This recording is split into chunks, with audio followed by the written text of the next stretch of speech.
Students, my name is Sadaf अकरम और मैं जो हूँ आज अपनी क्लास 4 के बच्चों को लाइट का पाथवे बताना चाहूँगी कि लाइट किस तरह से ट्रैवल करती है किसी भी मीडियम में। लाइट को गुजरने के लिए किस तरह की सरफेस या किस तरह का चाहिए होता है। उसके लिए जो मेरे बच्चे के अपने जो स्टूडेंट हैं, मेरे पास 2 स्टूडेंट्स हैं, दोनों की उम्र जो है 10 से 12 साल के दरमियान है और उनका साइंस में बड़ा अच्छा इंटरेस्ट है। इसलिए मैंने उनके लिए एक ऐसी एक्टिविटी और एक ऐसा लेसन चूज़ किया है जो उनकी कॉग्निटिव डोमेन को और उसके साथ साथ उनकी जो फाइन मोटर स्किल्स को भी डेवलप करेगा। इसके लिए जो मैंने जनरल ऑब्जेक्टिव बच्चे के लिए सेट किए हैं वो है ट्रांसपेरेंट मीडियम और difference between the straight and curve path. मतलब पहले से बच्चे को जो है इन चीज़ों के बारे में पता होगा कि ट्रांसपेरेंट मीडियम क्या है, जो मैं अपने पीछे लेक्चर में बच्चों को बता चुकी हूँ ऑलरेडी साइंस में। और उसके बाद बच्चे को ये मैथ की शेप में भी पता चल जाता है कि स्ट्रेट पाथ कौन सा है, ये स्ट्रेट रास्ता, लीनियर रास्ता किस तरह से है और कर्व पाथ किस तरह से आएगा। कर्व पाथ में और स्ट्रेट पाथ के डिफरेंस में ही बेसिकली बच्चा कौन सा है लाइट के पाथवे को एक्सप्लेन कर सकेगा। इसके लिए जो मेरे पास बच्चे के लिए मेरे पास जो स्पेसिफिक ऑब्जेक्टिव है साइंस टीच करने के लिए वो ये कि identification of straight and curve path. बच्चे को आइडेंटिफाई करवाना है कि कौन सा रास्ता सीधा है और कौन सा रास्ता कर्व है जिसमें जो बिल्कुल सीधा लीनियर नहीं है।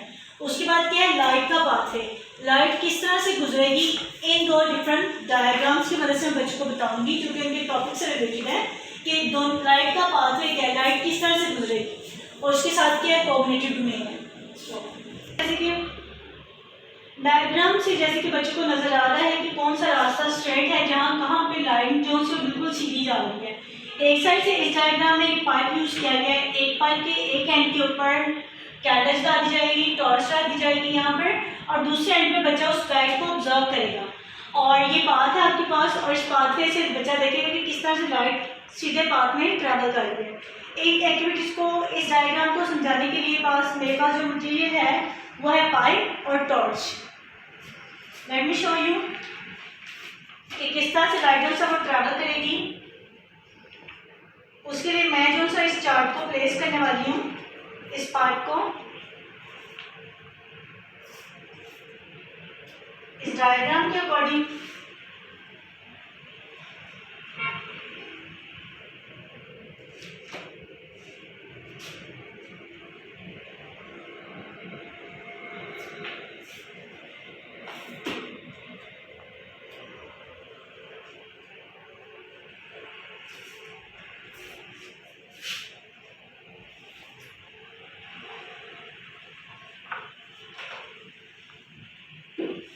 इस डायग्राम के अकॉर्डिंग मेरे बच्चों को ये सिखाना है कि वो किस तरह से लाइटों से वो एक स्ट्रेट पाथ में ट्रैवल करें। उसके लिए टॉर्च कैंडल की जगह पर मैंने ये मोबाइल टॉर्च यूज़ किया है और इससे मैं आपको हाथ के स्पॉट से नजर आ रहा है कि मेरे हाथ के ऊपर एक क्लियर रोशनी, बिल्कुल एक सर्कल में रोशनी आ रही है, ठीक है।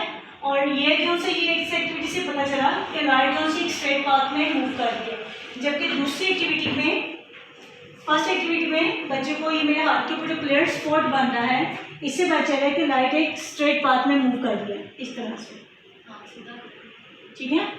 ये देखें क्लियर स्पॉट यहाँ पे बन रहे इस पॉइंट के ऊपर। जबकि दूसरे डायग्राम को एक्सप्लेन करने के लिए मैंने एक पाइप यूज किया है।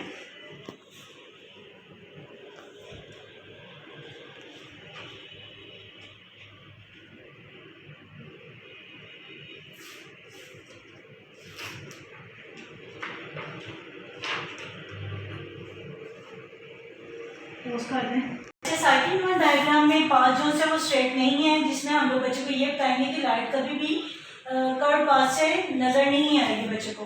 तो बच्चे यहाँ पे खड़ा होकर ऑब्जर्व करेगा जबकि मैं यहाँ से उसको टॉर्च लगाऊंगी, ठीक है। और जब यहाँ पे टॉर्च लगाई जाएगी तो यहाँ पे कोई स्पॉट क्लियर नहीं आ रहा है, कोई स्पॉट लाइट का आ ही नहीं रहा क्योंकि ये कर्व पाथ नहीं है। तो लाइट को गुजरने के लिए तो हमेशा एक सीधे पाथ की जरूरत होती है, लाइक इन दिस फिगर। एक क्लियर जो सा डायग्राम का कलर जो सा लाइट का स्पॉट बन रहा है जिससे ये पता चला है कि लाइट को गुजरने के लिए एक स्ट्रेट पाथ की जरूरत है।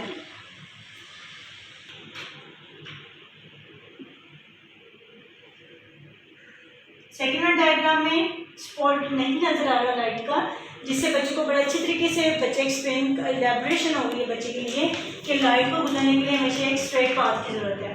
कर्व पाथ पे लाइट कभी भी पास नहीं करेगी। इसके साथ ही हम लोग दूसरी एक्टिविटीज़ की तरफ चलेंगे जिससे बच्चा हैंड ऑन प्रैक्टिस करेगा और हैंड ऑन प्रैक्टिस की मदद से बच्चे की ना सिर्फ कॉग्निटिव डोमेन बल्कि उसकी फाइन मोटर स्किल्स भी मज़ीद बेहतर होगी।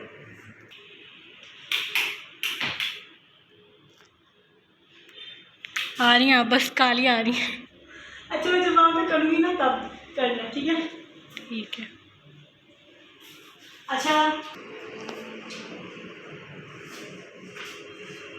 अभी 5 मिनट की हुई है,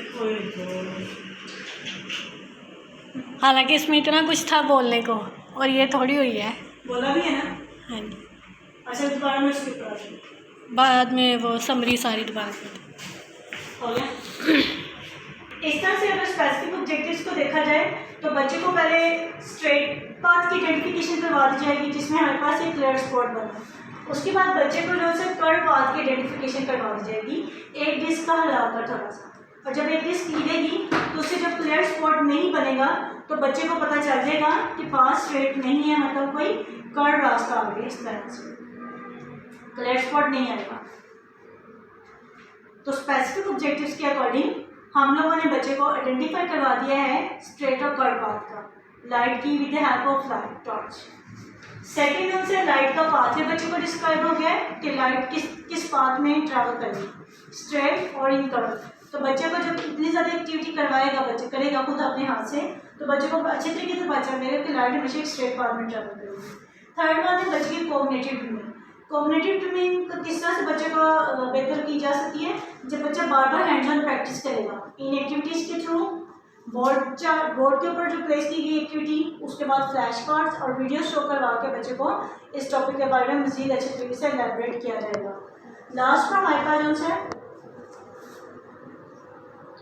लास्ट में बच्चे के पास जो वर्कशीट दी जाएगी बच्चे की असेसमेंट करने के लिए कि बच्चे को पता चला भी है, आइडेंटिफाई कर भी पाया बच्चा ये नहीं कि कौन सा पाथ स्ट्रेट है और कौन सा पाथ कर्व है।